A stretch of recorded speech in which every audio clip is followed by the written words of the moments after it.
Hello and welcome in Chicago, a special Wednesday edition of Chi-Town Weekly. With the Bears game on Monday night during our normal slot, we knew that we wouldn't be able to do the show then, so we found some time here during the week. Of course, we're going to be recapping the Bears' surprising victory over the Minnesota Vikings up in the land of the Purple People Eaters on Monday night. What should we take away from it? Was there anything to celebrate in that weird, strange, unusual game? We'll break that down, and we'll look ahead to a bye week now for the Bears, a much earned and much needed bye. Elsewhere, the Blackhawks are once again having some off-ice problems. Have they learned from their last mistake, Bill, and are they handling it correctly this time? We will discuss the latest on the Corey Perry situation. And then finally, the Bulls. Yuck. They got blasted again in the in-season tournament in Boston last night, but they're complaining about how they're losing games. Should they be? We'll talk about that. Plus, we'll see whatever else comes along the way. This is Chi-Town Weekly. Buckle it on up, everybody. Let's go.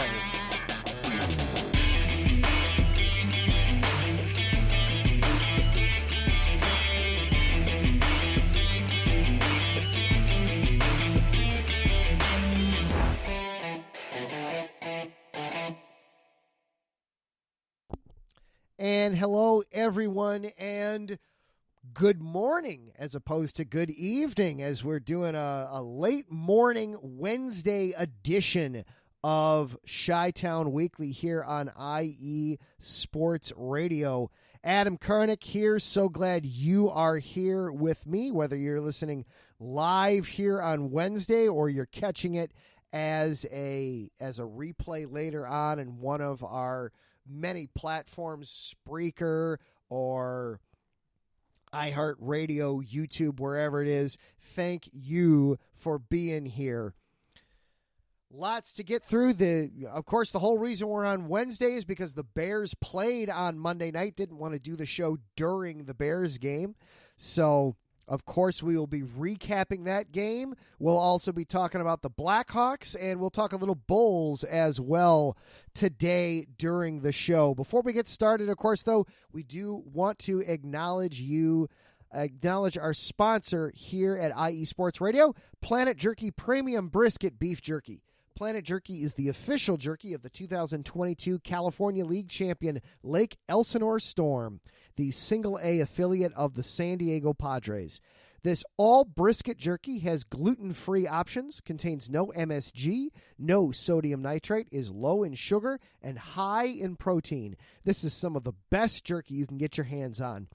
All you have to do is visit planetjerky.net to place your order. There is free shipping on orders of $50 or more. And regardless of your taste buds, your palate, they'll have something for you. If you like things a little more on the mild side or the tangy side, you've got Cowboy Beef Original Jerky or the Smokin' BBQ style premium brisket. If you like a little bit of heat, but not necessarily all the way, they've got sweet pepper teriyaki. They've got volcanic jalapeno, or if you want to go all the way, the Carolina Reaper is for you.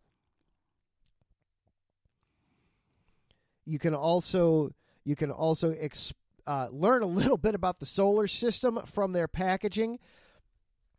Each individual bag has a planet that represents the flavor. On the back of the bag, it explains what the planet does in atmosphere.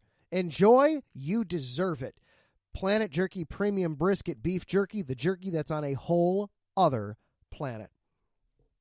and IE Sports Radio for the last 9.5 years. IE Sports Radio has brought you amazing content ranging from interviewing legendary athletes, coaches, and other authorized media personnel to building tailor-made shows dedicated to all major sports cities around the country.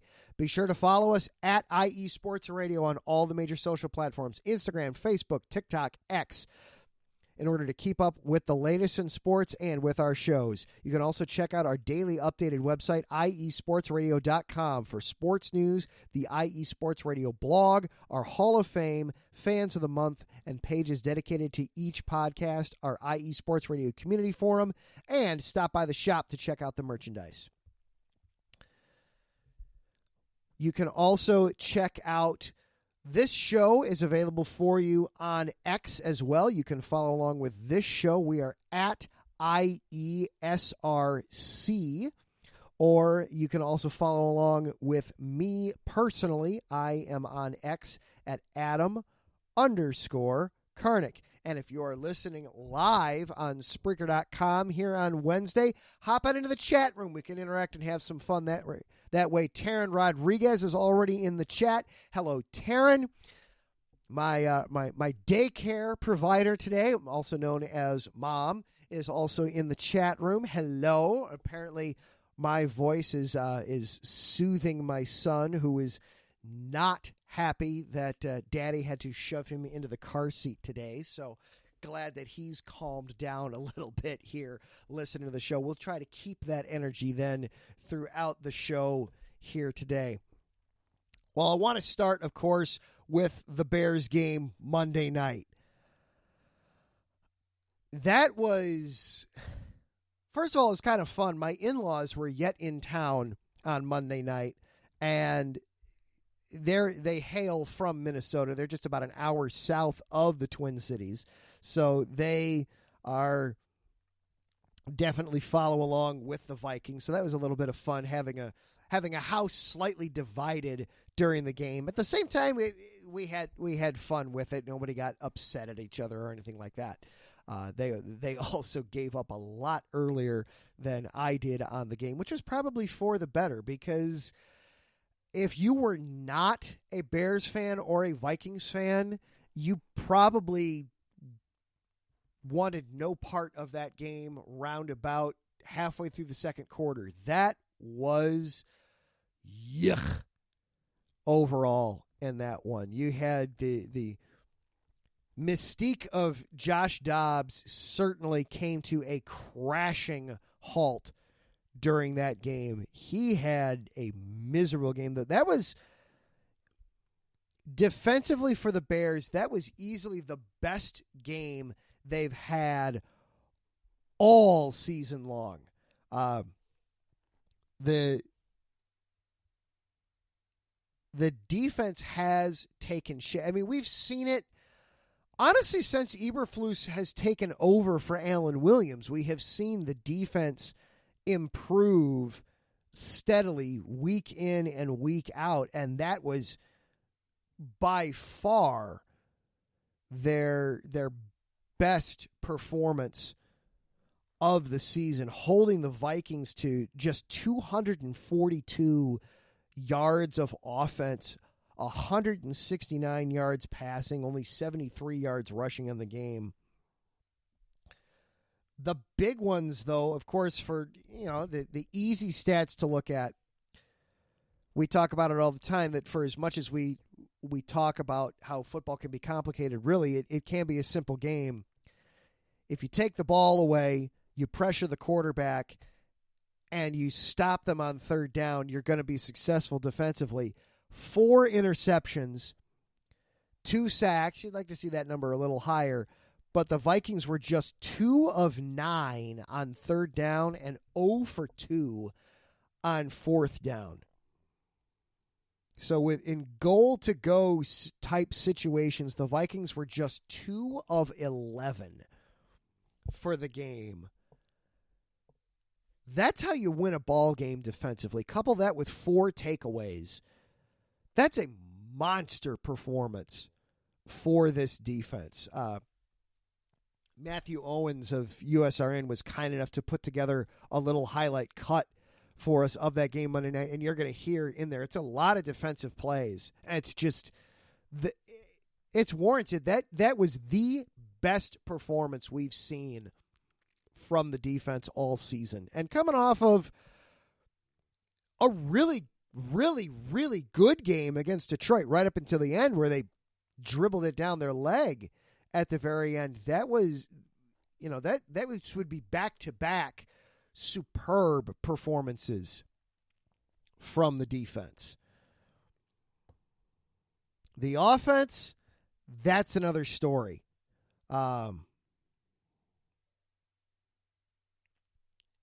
Everybody on social media was pointing it out. So I feel I almost don't even need to say what it is with the problem with the offense. All those screen passes, my goodness. I get it. I understand it. I can comprehend the thinking, the strategy behind it. You know that Flores, the defensive coordinator for the Vikings, likes to blitz. He loves to bring extra pressure. That's his calling card. That's what he does. If you leave in 7, if you leave in 6 to block, then he's going to bring 7. If you leave in 7 to block, then he's going to bring 8. He's just always going to bring that extra guy, so it's imperative that you have to get the ball out quickly. I get that. I understand that. But 21 passes at or behind the line of scrimmage, that's just too much of a horizontal game. Where's not every quick pass has to be a screen. That's not the only way to get the ball out of your quarterback's hand quickly. And it was funny because the first quarter, when they were still on script, that was phenomenal. Justin was 12 of 12 for 100 yards, and the offense was moving the ball efficiently. You were a missed field goal away from a almost perfect opening drive to wind up with 3 points on the board. Okay, you missed the field goal. That's not the offense's fault. Then the defense forces a quick 3 and out. And again, you showed efficiency in the offense in the early going. But then once it got off script, once the Vikings figured out, oh, you're just going to go sideline to sideline with us, they had no answer. They had no counter punch. They had no response to the adjustment on the part of the Vikings. I was pleading during the game, just try a vertical shot. Just do one. You want to buy time for Justin. You want to open things up under. I get that you feel that ultimately the way you want to attack this team is with the horizontal game. Okay, fine. That's the plan you guys have designed and devised. But you've got to mix it up a little bit, even just like 2 vertical shots a quarter. That gives even if they're incomplete, even if they fall harmlessly incomplete, it gives the defense something else to think about, and they can't just sell out on jumping at the line of scrimmage and sitting on the sticks for the guys that aren't blitzing. It was just way too easy to figure out what the Bears were trying to do. And then the fourth quarter rolls around, and Justin, the ball security issues rear their ugly head yet again. Overall, I thought Fields had a good game overall. That he was operating within the confines of what he was being asked to do. The object was get the ball out quick. You know, there were a few times where it was when that initial read wasn't there, you could tell that he wasn't really sure what to do. They've got to work on that. They've got to clean that up, but that's a continuing process with him is, hey, if A isn't open, here's B. Understand where B is quickly so that you can get that ball out and help your line out. The two fumbles were infuriating. But then he ultimately, one of the things that they wanted to see from Justin, remember, over these final 7 weeks that he's going to start. We've had the Lions game. We've now had the Vikings game. We've got 5 more games left. One of the things they wanted to see him do was lead a fourth quarter comeback. And he did. You know, despite all the odds, despite the horrible fourth quarter that he had, and I liked how he said it in the post game on the field there. He said after the game, it was, you know, what happened. You've got to just, you know, we had to put it behind us, reset, and there's a game to go win. That third down strike to DJ Moore, that was the kind of play that it's just, you need more of that from him. That was a thing of beauty. And then it was from there, it was just, hey, they're in field goal range, run the clock down and get the win. So that was one of the things you wanted to see from Justin Fields. Can he bring a fourth quarter? You want to see that fourth quarter comeback? Check that box. You don't know if he's going to get in that situation again. He was in that situation here against the Vikings, and he delivered in a realistic expectation. So, yes, you don't like that. Ultimately, the fumbles put you in that situation, but he got there. He got in that situation, and he got you out of it. You came away with a win. One of the most bizarre wins you'll ever see. Kevin Fishbane, one of the Bears beat reporters for The Athletic, put the stats up there right after the game on Monday night. I'm pulling it up right now as we sit here. That was the first time. That was a historical game for the Bears. And just in the Eberflus era, it's the first time you won a divisional game. It's the first time you won a game while turning the ball over. It's the first time you won a game against a team that had a winning record at the time. That's all just in the Eberflus era. You also then, for the first time in 30 years, and for just the third time in my lifetime, the Bears won a game without scoring a touchdown. That was the amazing takeaway from the game. Prior to that this season, teams were 0-28 when failing to score a touchdown this season. They're now 1-28. It was the first time since October 3rd of 1993 that the Bears won a game without scoring a touchdown. That was a game at home against the Atlanta Falcons. They won 6-0 in that one.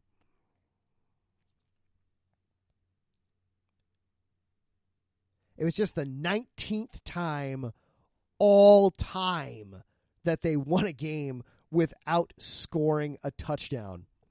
Some just absolute gems of some final scores in here. They beat the Falcons 6-0, Raiders 6-3, Packers 9-7.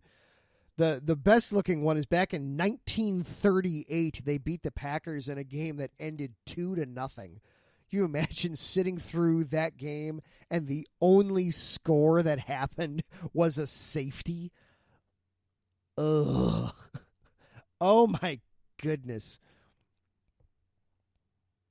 But yes, yeah, achievement unlocked for the Bears. Yes, they get the little trophy in the corner of the screen now for the Bears. Yes, winning a game without scoring a touchdown, just the third time in my lifetime, and the first time since 1930. I was actually the same age basically as my son when they did it the first time in my life.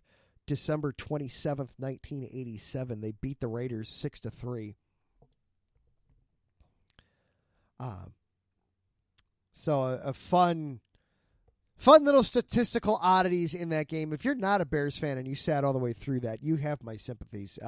You are allowed to go to bed. It's okay. You don't have to stay up and watch that. But now the Bears are on a bye. You get a chance to reset, recalibrate a little bit, enjoy going into a bye with a win. That feels good. It was a horrible win, but it was a win. That's a heck of a lot better than some of the hideously ugly losses that we've been seeing lately. So I will absolutely take it. Yes, as Taryn puts it, the Bears cannot hurt me this week. They are on bye. I will take it. So we are going to take ourselves a quick break, but before we do, to send us into the break, our friends over at our sister station, USRN, broadcast all of the Monday Night Football games over on their channel on Mixlr.com. And Seth Eves was on the call Monday night. I thought we all might enjoy listening to Seth Eves from USRN with the highlights from the Bears' win Monday night against the Vikings. On 2nd and 12, Dobbs puts it up, underthrown, intercepted. Picked off at the 45-yard line by Jalen Johnson.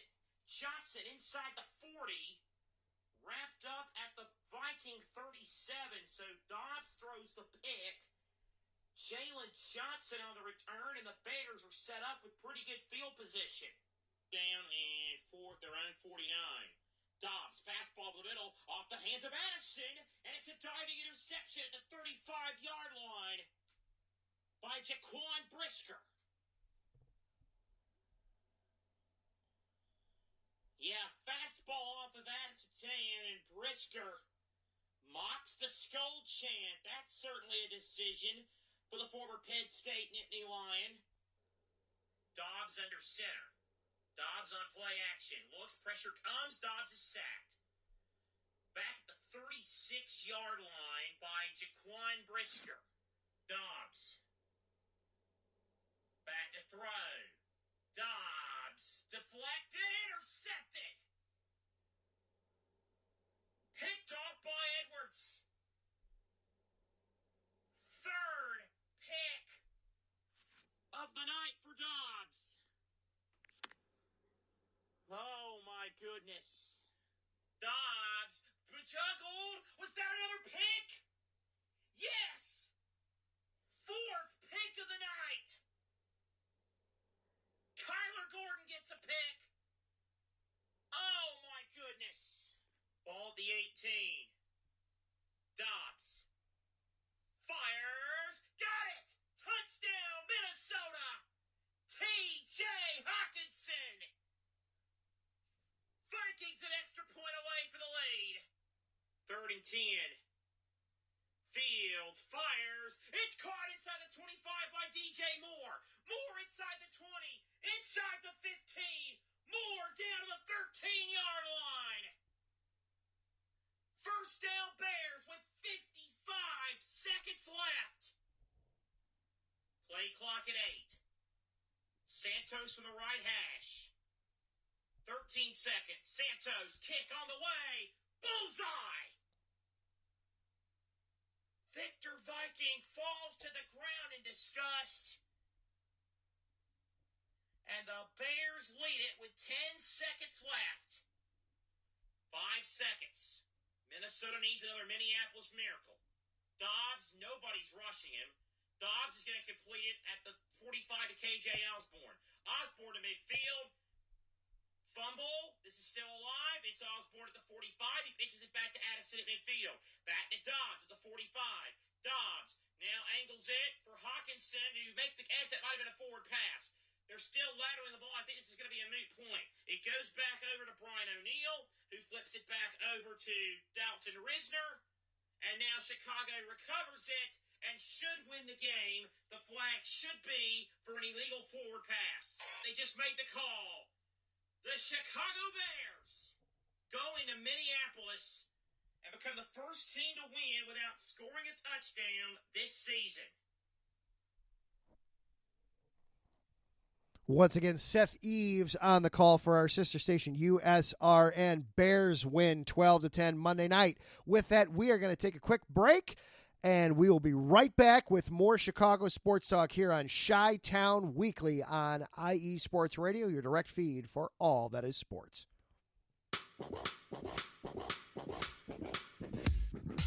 Hello, sports fans. It's me, your boy Larry B, and I want to walk you through the world of sports. No, not just the mainstream major TV deal type sports, although those are important too. But let me be your guide through your journey of all sports, from college to the pros, the minors, and everything in between. Each week, we are talking sports galore with true diehards just like you from a hardcore fan's perspective that's sure to quench your thirst around leagues you may know all too well and some you may even discover here. That's right, sports fans. If you love sports of all kinds, enjoy hearing amazing sports stories, and respect all sports because you know how difficult any of them can be to play or compete in, then this is your show. Join me, your boy Larry B, on the defining moment each week here on IE Sports Radio, your direct feed for all that is sports, and let the sports come to you.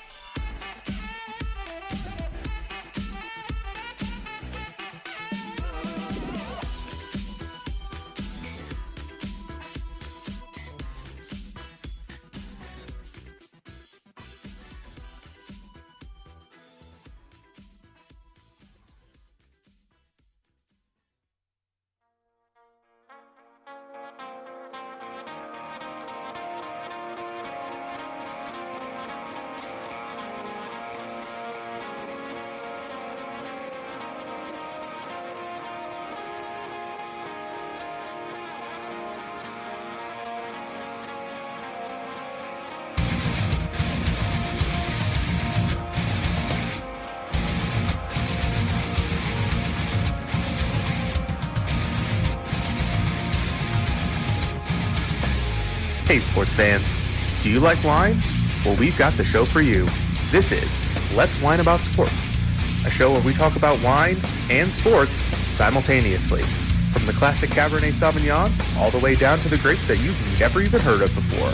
Oh yeah, we cover it all. And we'll talk about a little bit of sports as well. Football, hockey, collegiate, women's sports, it doesn't matter. We're going to talk about it all, and we're going to whine about it all. So join me Monday at 8 p.m. on IU Sports Radio, your direct feed for all that is sports.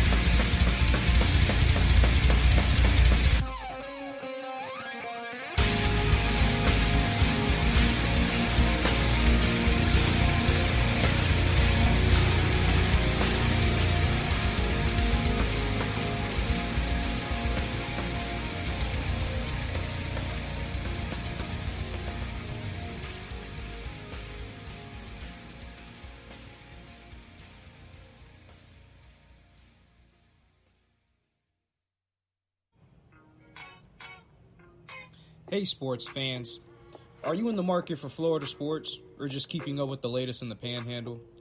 Palm Tree Sports is a dedicated audio hub to all things sports in the Sunshine State. We cover current events, big news, heavily favored opinions all across the NFL, NBA, MLB, and so much more. So come check us out every Saturday evening at 6 p.m. Eastern Standard Time.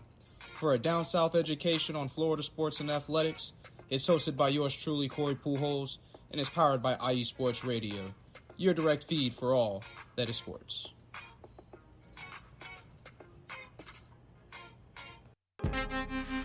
what's up? It's your man Bishop, the voice of This is KC Sports, the show where we go over the Chiefs, the Royals, KC Current, Sporting KC, MU, and oh yeah, if we got time, we'll even throw in some of that KU stuff from our people on the 913 South.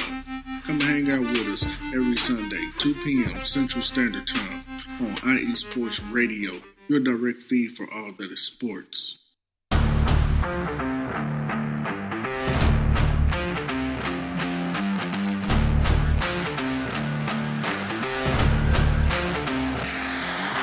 What's good, fight fans? It's your boy, Marcus Los Great, here to give you what you want, here to give you what you need. Yeah, man. Yeah. I'm coming to you live, straight from your mama's basement with a crispy, awesome white tea. We are coming to you live every Tuesday at 10 p.m. Eastern Standard Time. Powered by IE Sports Radio, your direct feed for all that is sports.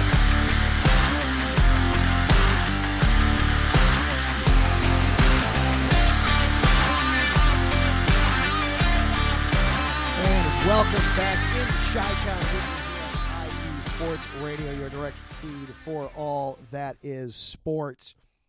Obviously talked a ton of Bears there in that first segment as they go into their bye happy, 4-8. Certainly not job well enough done at any point, but it's fun to celebrate a win as opposed to yet another annoying way to lose. Another team that got a win last night was the Chicago Blackhawks at home against the Seattle Kraken. They came away with a 4-3 victory, but that's not the story with the Hawks right now. Unfortunately, we have more off-ice stuff. For those of you that are regular listeners to the station, you know that I also co-host the Neutral Zone, our hockey show here on IE Sports Radio on Tuesday nights. I was solo last night, but I brought up this story, the Corey Perry story with the Blackhawks. And we've gotten a few more details since I talked about it last night. But also with this, being very Chicago relevant, I wanted to bring the story up here. Corey Perry, he was brought in to be a veteran guy for a very young team. Of course, star Connor Bedard, the 18-year-old first overall pick in the draft, who has been having a phenomenal start to his rookie season.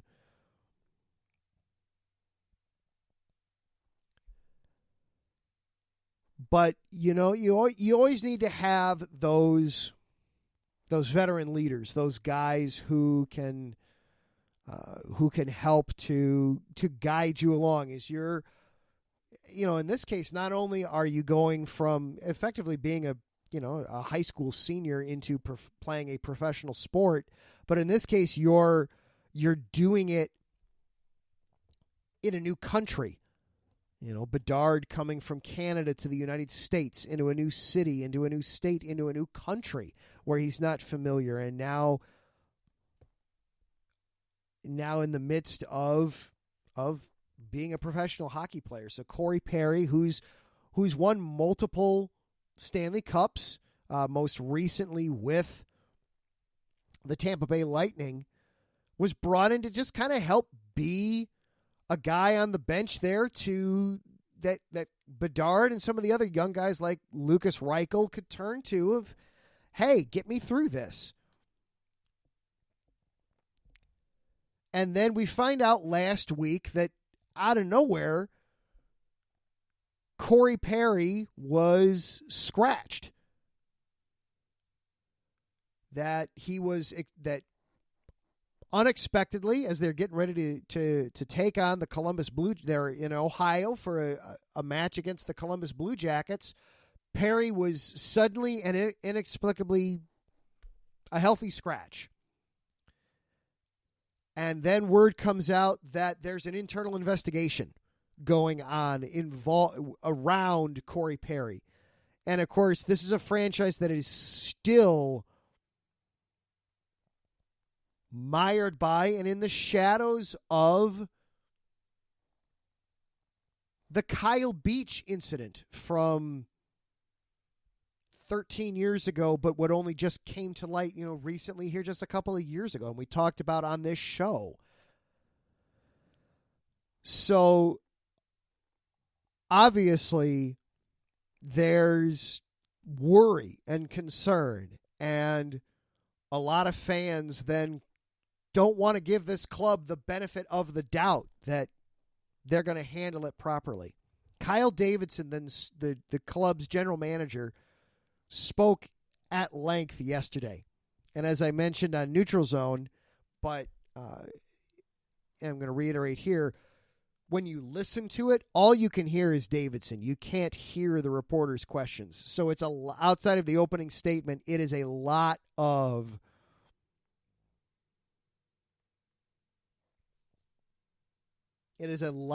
just listening to Davidson say, I'm not going to get into that. I'm not going to talk about that. This is an internal matter.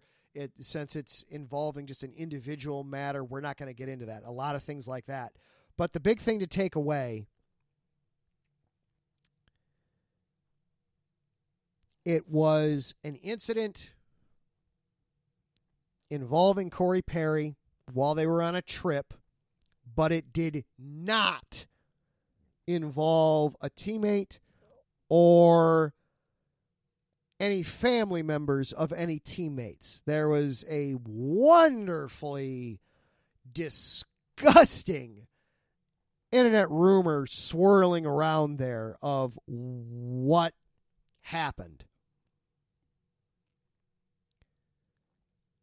Kyle Davidson and every beat reporter, by the way, has shut that rumor down hard.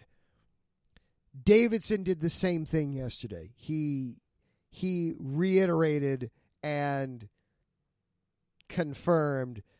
He called anybody that is reporting that that's what happened is not telling the truth, and it's quite frankly disgusting. If you really want to know what it was, you can go look it up yourself. I advise you don't. Because it's just not true. So, as Mikey Two Guns jumps into the chat, I'm loving the autocorrect on Nick Foligno's name. Yeah, in general, phones don't like hockey names. They just don't. Nick Foligno, Nick Filling, Nick Foligno. You got to get the G in there.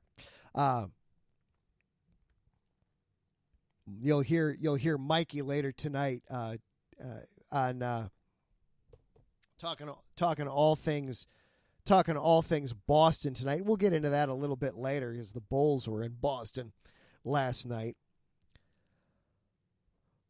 So ultimately, we don't know a lot. We did get a report last night from Emily Kaplan of ESPN that that the incident did involve someone employed by the Blackhawks. But that's all the more information we have. So what happened? What happened here?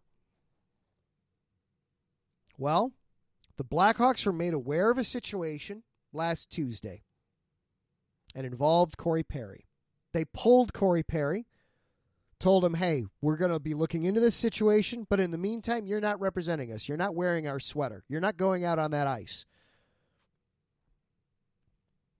They went through the situation, and Davidson did address the speed in which they did it. It took him about a week. He said that's about as fast as we could have done it to do it properly, to do it correctly. They ultimately found that the allegations against Corey Perry were correct, were substantiated. So they then terminated his contract. Officially, they placed him on waivers. It's been over 24 hours. Nobody has claimed him. The Blackhawks will then buy out his contract. I'm not sure what the buyout number is. He signed a 1-year, $4 million deal. I don't know if he's going to get all $4 million, if it's going to be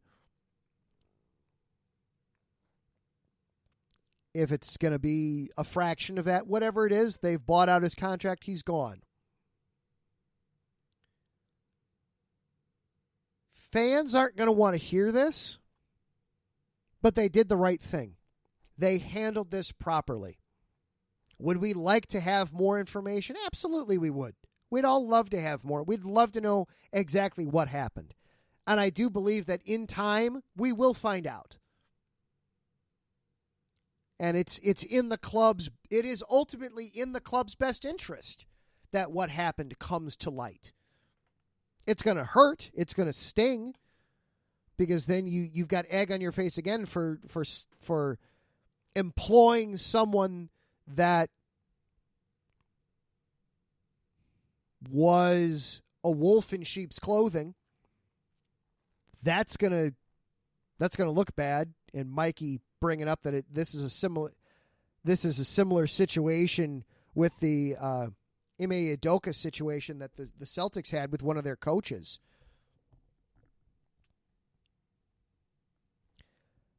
Oh, now, all right. Now you're going to get into the sports side of it here. Mikey Two Guns asking in the chat, first of all, was Corey Perry having a good season? And then the big one, would he have been let go if he was a bigger superstar? First of all, you're talking about a guy that's got over 1,200 games in his NHL career. Corey Perry is a known NHL commodity. He is certainly someone that has earned his stripes in the league. As for the exact season that he was having, I'll go ahead and pull up the numbers for you. He had not been having an outstanding season to start with. Now, let's see, will I be able to get his numbers easily and quickly since he's no longer on the team? We'll go over here instead of looking on team-related stuff. So while I pull up I'll start with the second part then first. Then, if nothing else, that'll give me time to pull up his numbers.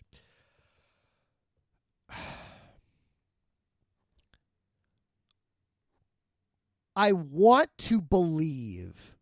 I know a lot of the cynical answers, of course, no. If he had scored 10 goals already on the team and was on the first line and was invaluable to Bedard and Reichel and some of the other young players, that, they would have found a way to then just sweep this under the rug.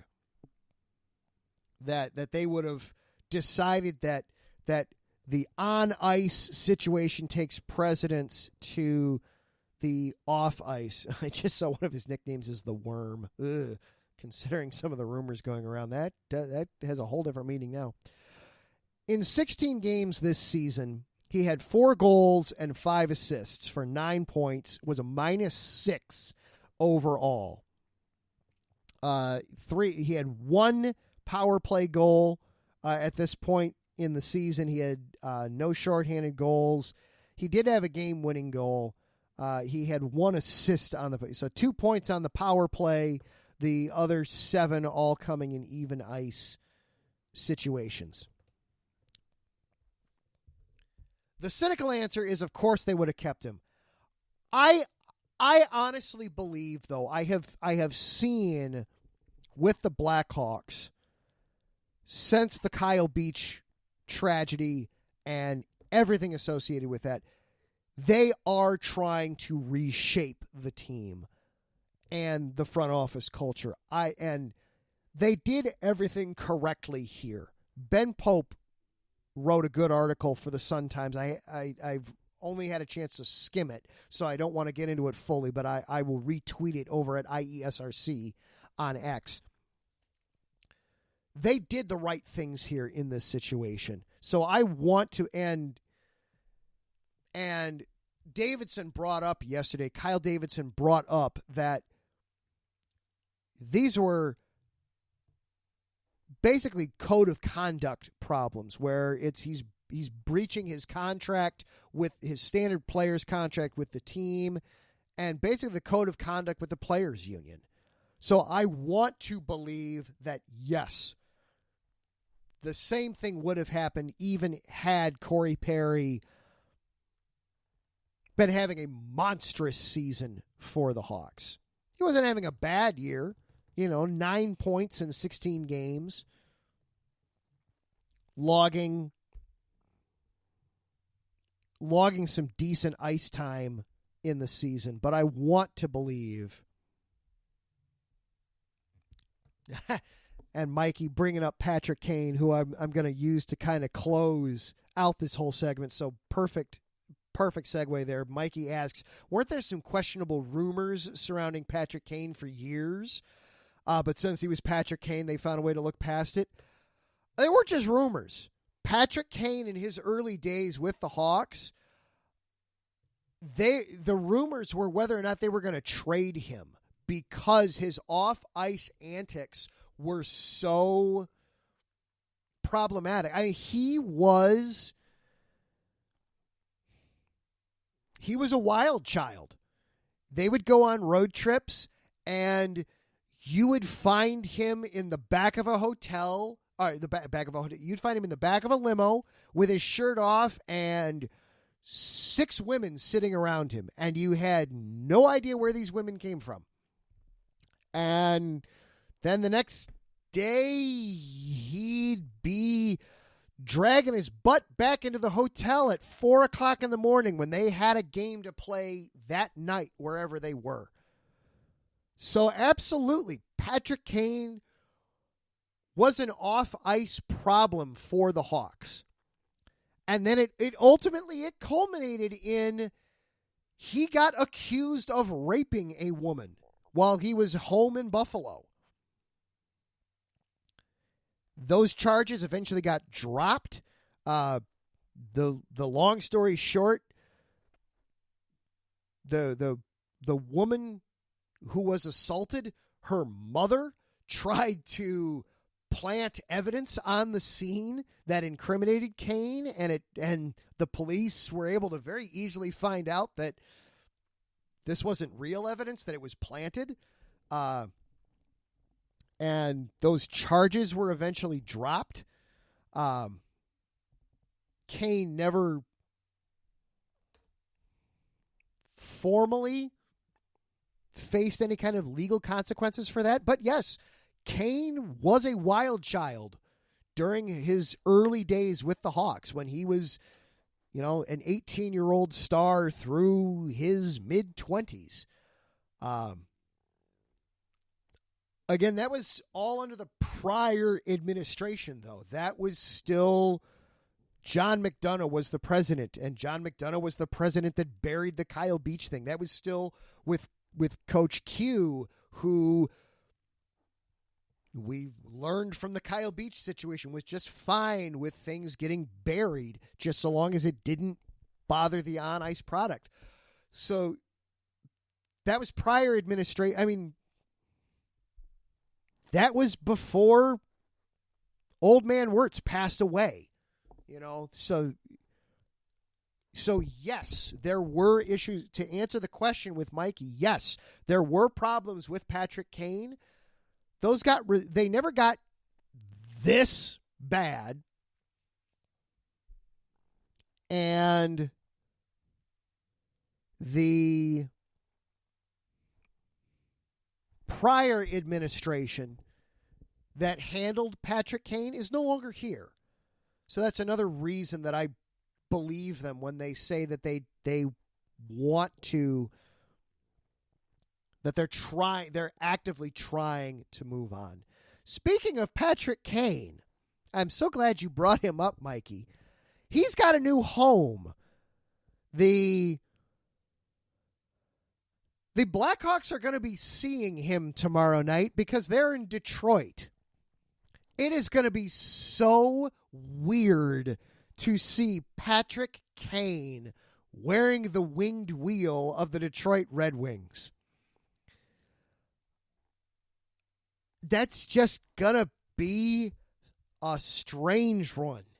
He's he signed yesterday with the Red Wings. I have not seen it confirmed that he will make his Red Wings debut either tonight or tomorrow with New York. I'm looking. I've got, okay, I can update this. This is from about an hour ago from the NHL. Kane will not skate tonight for the Red Wings. They have not, as they take on the Rangers, Kane's other former team. But then they turn around, they host the Blackhawks tomorrow night. And the Red Wings coach hasn't ruled that out yet. He said he expects Kane to be available, quote, probably sooner rather than later. So, and their coach is going to be disappointed if it takes a couple weeks for him to be ready. So the Blackhawks will be in Detroit tomorrow night. They might be, I mean, we're going to have one familiar face on the other side with Alex DeBrincat now playing for Detroit. We might see his old buddy, Patrick Kane, on the other side of the ice tomorrow night, too. That is going to be just weird. That's just going to be a weird situation there. All right, we are going to take one more very fast break here on Chi-Town Weekly, and then I want to get into a game that, Mikey, you were actually at last night, and I imagine you're going to be talking about a lot on our Bleepin' City. I want to talk a little bit about the Bulls before we get out of here. This is Chi-Town Weekly, part of IE Sports Radio, your direct feed for all that is sports. What up, Boston sports fans? This is Mikey Two Guns here, your host of Our Bleepin' City, airing every Wednesday night from 7 to 8 p.m., right here on IE Sports Radio, your direct feed for all that is sports. Please join me. We'll talk everything Boston sports, all the local teams, college teams. I'm even down to talk MMA, boxing, whatever you guys want. So join me every Wednesday night, 7 to 8 p.m. Chime in with your questions on the chat, tweet the show. We'll even have call-ins. I can't wait to hear from you guys. This is going to be a lot of fun. So once again, it's Our Bleepin' City. I am your host, Mikey Two Guns, every Wednesday night from 7 to 8 p.m. right here on IE Sports Radio, your direct feed for all that is sports. See you soon, people.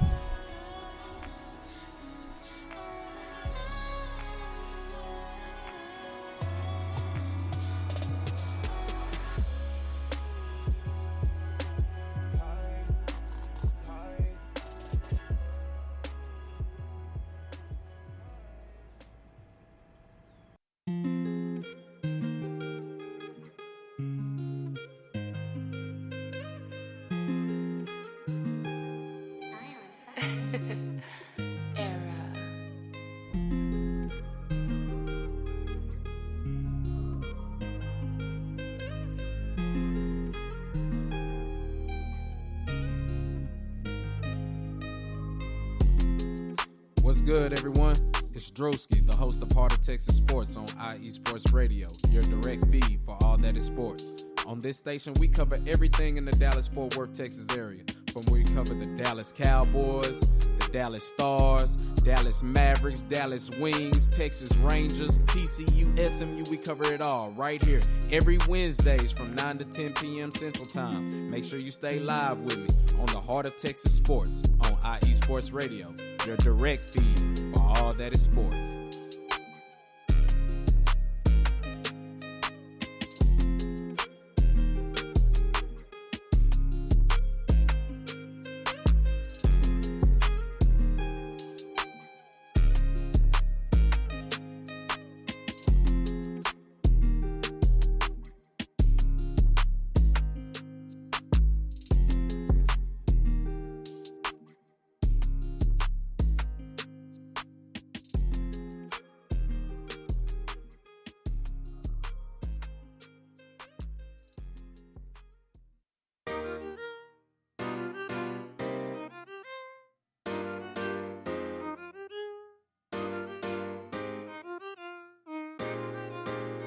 Well, what is up, Carolina Nation? This is John Felipe of the Carolina Cast, of course, the podcast of, by, and for the Carolinas, right here on IE Sports, your direct feed for all that is sports. And I'm reminding you to tune in Fridays at 7 p.m. Eastern for the latest in Carolina sports, whether it's the Panthers that keep on pounding, the fly natures of the Hornets, the storming Hurricanes, the battle of the Blues with Duke and UNC, the fight of the Clemson Tigers, or the amazing atmosphere of any Carolina college. I'm talking App State, I'm talking ECU. I've got you covered. Once again, tune in for the Carolina Cast with me, John Felipe, Fridays at 7 p.m. Eastern Standard Time, right here on IE Sports Radio, your direct feed for all that is sports.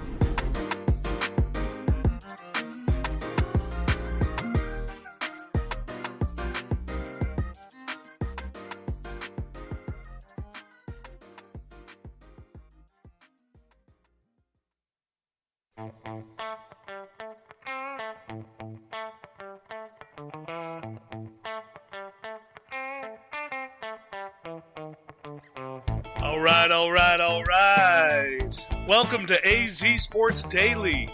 I'm your host, Kiernan Daly, bringing the heat to Arizona sports. There's no discrimination here. We're going to talk about every sports team, professional and college. The show is all about you, the listener. I'm here to entertain you. Are you not entertained? Is this not why you are here? It's going to be fun, high energy. You may not agree with what I say. That's okay. Let me hear you. Let's talk about it. Join me every Wednesday, 8 p.m. Pacific Standard Time, right here on AZ Sports Daily. That's AZ Sports, D-A-L-E-Y, and at IE Sports Radio, your direct feed for all that is sports. And welcome back into Chi-Town Weekly here on IE Sports Radio, your direct feed for all that is sports. Adam Kernick with you here on this Wednesday. Now it's afternoon. For just a couple of more minutes before we get out of here, I did want to talk about the Bulls a little bit, and I'm glad Mikey Two Guns, the host of Our Bleepin' City, you will hear him later tonight at out in Boston discussing all things Boston sports tonight. He was at the Bulls-Celtics massacre last night, 124-97. The Celtics beat up the Bulls, and it was an NBA in-season tournament game. So, frankly, I'm not going to pretend to understand what the in-season tournament is, other than a way to try and encourage the players to not rest during the regular season and to try to promote a regular season that is otherwise inflated and too long. And the Bulls, I believe the Bulls have lost every single one of these in-season tournament games at this point. And the last couple, they've gotten blown out. And they've taken umbrage with that, because one of the components of this in-season tournament is that since it's not a full season, it's just a few games, point differential is a significant tiebreaker. Kind of like, think of World Cup pool play, where it's, all right, yes, you're going to play every team in your pool, but because you're only playing them one time, we got to have some tiebreakers here besides just wins and losses. So we got to keep track of how many goals you score so you can see some ridiculous final scores. Same thing here with this in-season tournament. And we saw DeMar DeRozan get ejected against the Raptors, in part because he was whining and complaining to their bench about how Toronto was running up the score. And we heard Billy Donovan after the game last night complain about how Andre Drummond was getting hacked and getting sent to the line to prevent the Bulls from being able to score too many points because the Celtics needed to win by a certain threshold in order to advance in the in-season tournament. My first thing that I would say to the Bulls in defense of this, oh, you're tired of getting boat raced? Then go play some damn basketball then. Go win these games instead of getting blown out. Show some pride and actually give a damn and play the games. Work as a team and don't fall behind 20-1 or 65-50 at halftime. Maybe actually go out and try and compete in these things instead of just working like a bunch of individual 5-year-olds out there playing one-on-one hoops out there. Maybe that would mean you wouldn't be getting blown out. So first of all, I have that suggestion to you. Stop getting blown out. And it won't matter if the other team's trying to run up the score on you. Second of all, you signed up for this. When you agreed to this in-season tournament, you knew what it was. You knew that it was right there. That, oh, look, here's this tiebreaker that means they're probably not going to take it easy on us. They're going to have a reason to try to run the score up.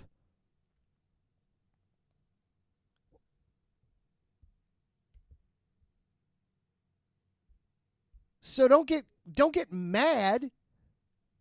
Don't get mad at them for it. That's what they got to do. They're still, yes, the Bulls are eliminated from the in-season tournament, fine, but they're not. So don't get mad at them for doing what they need to do in order to advance in the tournament. You're tired of being somebody's doormat? Then start playing basketball.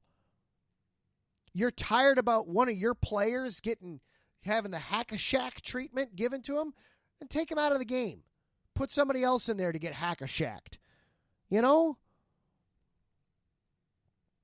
But don't get mad at the system that you signed up and agreed for.